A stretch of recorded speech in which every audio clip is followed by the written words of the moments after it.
Hi everyone, welcome to my YouTube channel. And today I'm going to be talking about a step by step on how I relocated to Canada with my family. So I'm going to say that Canada is not heaven, and yes, so there are other many countries to actually travel to. The earth is the Lord and the fullness thereof. So if your heart desire and if God is leading you to even other countries, so why not? There is even for myself before the whole Canada thing came into the picture. I've tried US. I was looking at UK. I was looking at even European countries. I was looking at Australia. And what I was looking for there is I was looking for a PhD scholarship. So I wanted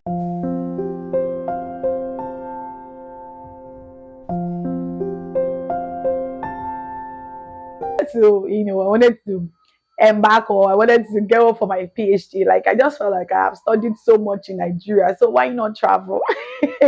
And then I also had the gist that PhD opportunities are quite enormous abroad, so why not?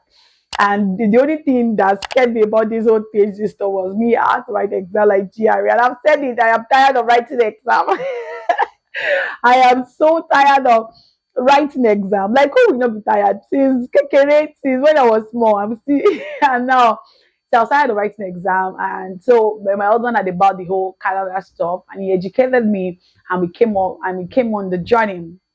So the first time we started talking about it was in 2019. So it's been a long time coming. And look at us, we located in 2024, even though our visa was approved in 2023, but we didn't come out to 2024. Just like what I said in my last video, like the disclaimer that I put, your journey is not my journey. Your own can be faster. It can be like my own, and it can be yeah. But the most important thing is keep your faith alive and trust God for everything that you are doing. So there are different pathways to actually coming to Canada. I think I saw a popular blogger saying that I over 10 pathways to coming, but I don't know all the 10 pathways. And then I only just know three pathways, and that's what I'll be talking about. So the first one is the Federal Ski Workers Program that I came through, like myself and my husband came in, and the second one is the provincial nomination, call it, some people call it PMP, which is like I'll talk about that. And the third one is the student pathway. Yes, and I think some people also talk about investment business. I'm not so sure about that. You can actually check online, but I just want to make your checking online, because really when people travel abroad and you speak to them, say go and do your research. Yeah, I know you've been doing your research, but I'm really yet to consolidate the research that you have done so far. So another thing that people actually ask me is that, if did you use an agent? We did not use any agent. Yeah, we did not use any agent. It was literally DIY. It was do it yourself that we did throughout. And it's actually very straightforward. It's actually transparent. Like there's no hidden things. There's no hidden things in that. But I know for no, I know for student routes, people usually use agent because there are some schools that have like schools here kind of have accredited or accredited agents that you need to pass through. You want to get admission through them. So I think that's for school route, and I think some people also still do DIY, because I have a friend that came in and she did it herself. So yeah, there are ways you can actually do it for yourself. But if you feel like it's getting locked, my dear, why not get somebody to fix it for you? It's all about money, I think. If you have disposable cash, so why not? So for this federal skill worker program, the assess you actually have to take before you can even qualify to create it, because you literally have to create a profile, yeah, on the IRCC website. So, but before you can even do that, you need to do number one. You need to do your WES, which is you verifying your educational your education, let me put it that way. So which is what we did. And seriously, when we did that one, which was in 2019, dollar was 300 naira to $1 Canadian, but look at it now. It is well, it is well. So we did at 300. Myself and my husband, we did it. There's some not like call it. There's some things you have to look out for that will make you that will increase your chance. Your chance of being selected, because it's like a pool. Everybody will submit it, and federal skill worker is actually point based, and that was what we did. It's a point based exam that requires that you have a particular minimum score. When we were selected, they selected us. We were selected at 484. But myself and my husband, our score was 486. But when we were picked, that was in March 2023.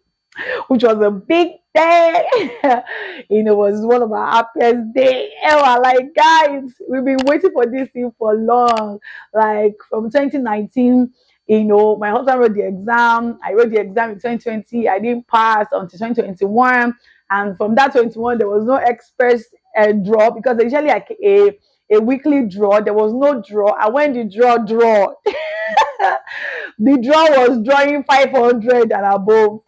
So you were able to have 500 like that were being selected, and we had 486. We're trusting God, we're praying, and when our own draw now came, they just picked us. Glory to God. Like they picked us, and really I can tell you was we've been trusting God that day, that year. And seriously, this is actually like a testimony because the month they picked us, it was like 1 week to the expiry of my IELTS, because IELTS has like 2 years of validation. So after 2 years, you might have to write another one again. So imagine I wrote mine in 2021, 2021, 2022, and 2023. It was going to expire, like it was really going to expire, like maybe in April, because I wrote it in April, so it was going to expire April 2023, and whoop, God did it. And that's why I won't stop preaching on this channel that faith in God is the best. Yeah, you can't navigate this life, I mean, without God. Yeah, seriously, like jokes apart, this is the real truth. So what happened? You have to do your worst. So my sister and my husband, we have masters. So the thing is that yeah, you have to do your worst. I have a lot of points coming to my head, and I don't want this video to be long. So that's why I'm like looking at how to. Yeah, you have to do your worst, which is your highest degree. We did our worst. Like your school needs to send your transcript to West, and West needs to evaluate it. And after they evaluate it, you're going to pay some dollars. I think it was $200. Yeah, it was $200. Like it's a lot of money, but it's financial. It's a process that actually is financially. It's financially a lot. I won't say financially consuming, but that is the word. But the thing is that it's worth it at the end of the day. Like my mantra has always been, nothing good comes easy. So why not pay the sacrifice if you desire it? Why not? So you have to do your worst. After doing your worst, then followed by your higher. This higher thing I discussed in my previous video. I will just link it down in my description box so you can actually watch it. Yeah. So you have to pass your worst, and their minimum score you should have. The better it, you have 999, it increases your chances. So another thing I will say is that even before the whole West thing, another indicator is that age. Age is a factor. Like these people, they know what they are doing. So the moment you clock 30, like there's a particular point, I think it's about 110. Yeah, I think it's about 110. Yeah. So the moment you clock 30, they'll remove 5 points. So if you clock 31, they'll remove another 5 points. So don't mind Canada, they want fresh blood. So I was a primary applicant because at that time that we were applying, I was less than 30. And then so yeah, that was it. So I think the younger you have, the better it is. But seriously, that is not an excuse. You can even be 40, you can be 35, you can be in your 30s and still apply. I have had people actually come here at the age of 37, because there are many routes. In fact, things are now becoming favorable, and these are also becoming unfavorable. But let's look at the favorable part and believe God for the best. So after you've done your worst, you do your IELTS, and if you score the minimum score that I said, which is your 8777, which is 8 in your listening, 7 in your reading, 7 in your writing, and 7 in your speaking, you use that to create your profile. So the thing is that people always ask that, should husband and wife write the exam? Why not? Yeah, it increases your chances, because really there's a part where they will ask you, like even before you create your profile on the IRCC website, you can actually do the comprehensive ranking score, like the CRS score. I can put the link in my description box for you to calculate. You can use it to calculate your point, so that you know where to improve on and not. In fact, for all of my friends that I had to hack, that is the first thing that I take them through, so that they will be thinking, if I just think they should have 8, so that you will know for yourself that seriously this 8 is no brainer. That would be a self motivation for you.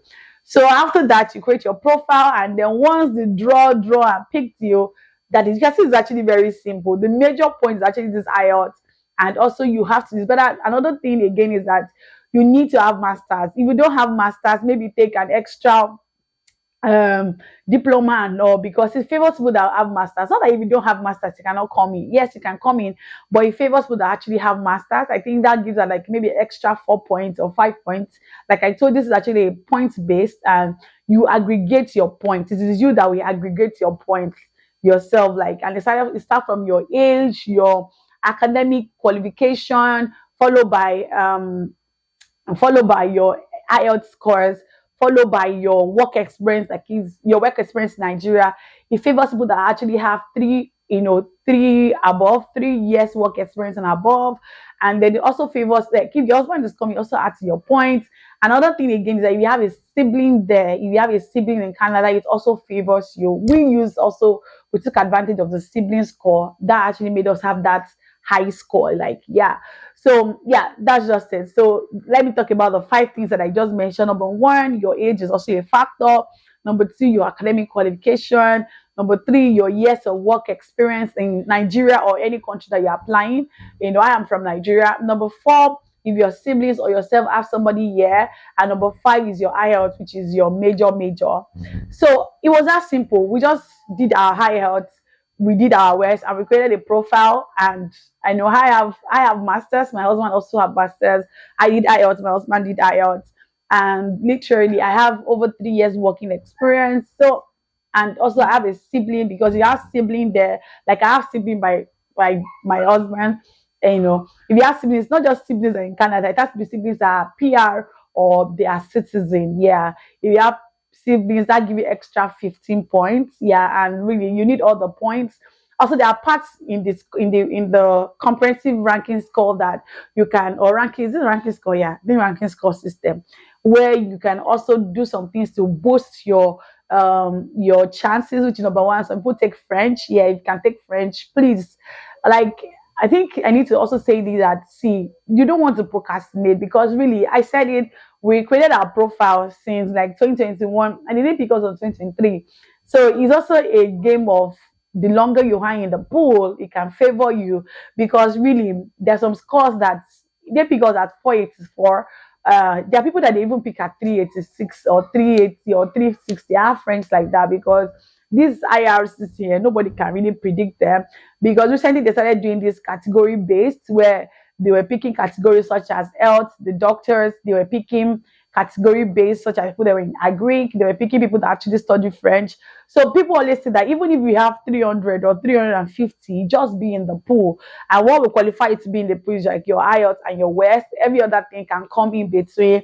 Even while, like, for example, when we applied in 2021, if I want to go, if, let's say I didn't have my master's, if I want to go and have my master's, I will have gone, I will have come back, and I'll just add it there. So I also know people actually do some short courses for like 6 months, where they do some short courses, like 6 month courses, and that actually like give them like 2 degrees. Yeah, people that haven't done, people that have done, what would I call it? People that have done ND, HND also had them, like you give them like 2 courses. So you want to pull in your, like, I am not an immigration consultant. I need to say it, but I'm just saying to you that you can do it yourself, and you put your prayer, like put your prayer.